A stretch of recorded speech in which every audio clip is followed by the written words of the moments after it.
Sir NEET paper leak हो गया, कभी एग्जाम कैंसिल हो जाता है, बच्चे बहुत मेहनत करते हैं, उनका सारा सपना टूट जाता है। उसके बारे में आप क्या कहना चाहते हैं? ये हर साल जो हो रहा है ना कि कभी सीधे सीधे लीक हो जाता है, कभी हो जाता है कि इस बार तो जी गेस्ट पेपर था। ये सब कोई ऐसी घटना नहीं है जो एक बार घटी और हम कहें कि अरे ये तो अनफॉर्चुनेट इंसिडेंट था।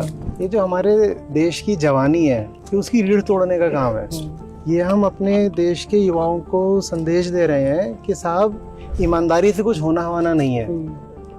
हम उनको बता रहे हैं कि जिंदगी में आगे वही निकलेगा जो चालें चलेगा, फरेब करेगा, चोरी करेगा, लीक करा लेगा, जिसके पास सोर्स होंगे, कनेक्शन होंगे, वही ऊंची ऊंची जगहों पर भी पहुंच जाएगा, उसको डिग्री मिल जाएगी, इज्जत मिल जाएगी, वो सफल सक्सेसफुल कहलाएगा।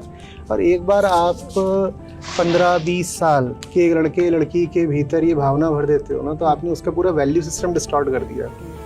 बात ये नहीं है कि एक एग्जाम में कुछ धांधली हो गई, बात यह है कि उसने जिंदगी भर के लिए एक बहुत गलत सबक सीख लिया है। उस सबक के साथ वो जिएगा, उसी सबक को वो अपना जीवन बना लेगा। तो अब वो जिंदगी में अगर एक चीटर ही बन जाता है तो फिर देश को ताज्जुब ना हो, देश ने ही उसको ये गंदी शिक्षा दे दी है। सर, एक तमिलनाडु के सीएम ने भी बोला है कि नीट का पेपर होना ही नहीं चाहिए। जो बच्चे +2 में मेरिट में पास होते हैं उन्हें सीधे मेडिकल कॉलेज में प्रवेश मिलना चाहिए। इसके लिए सर क्या कहना चाहते हैं? नहीं, ये भी एक विधि हो सकती है। तो जो बात कर रहे हो मेथड की है। हम गलती कर रहे हैं ये सोच करके कि प्रॉब्लम मेथड में है, प्रॉब्लम है नीयत की।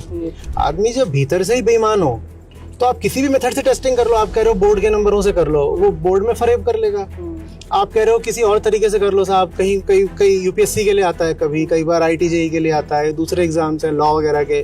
नहीं साहब, सब्जेक्टिव को ऑब्जेक्टिव कर दो, या ऑब्जेक्टिव में भी मल्टीपल चॉइस कर दो, या इतना रेशियो कर दो। ये सब तो मेथड्स की बात है। जब इंसान ही भ्रष्ट है तो आप कोई मेथड ऑफ टेस्टिंग बनाओ, कुछ बनाओ, इंसान उसको तोड़ डालेगा। इसीलिए हमें इंसान के भीतर ईमान जागृत करने की ज़रूरत है। वही काम हम करने की कोशिश कर रहे हैं। ये जो हमारे सब एजुकेशनल इनिशिएटिव्स हैं, गीता समागम कार्यक्रम है, ये सब हम इसीलिए कर रहे हैं कि आदमी भीतर से ईमानदार बने। नहीं तो ये बाहरी टूल्स टेक्निक्स हैं, काम नहीं आते।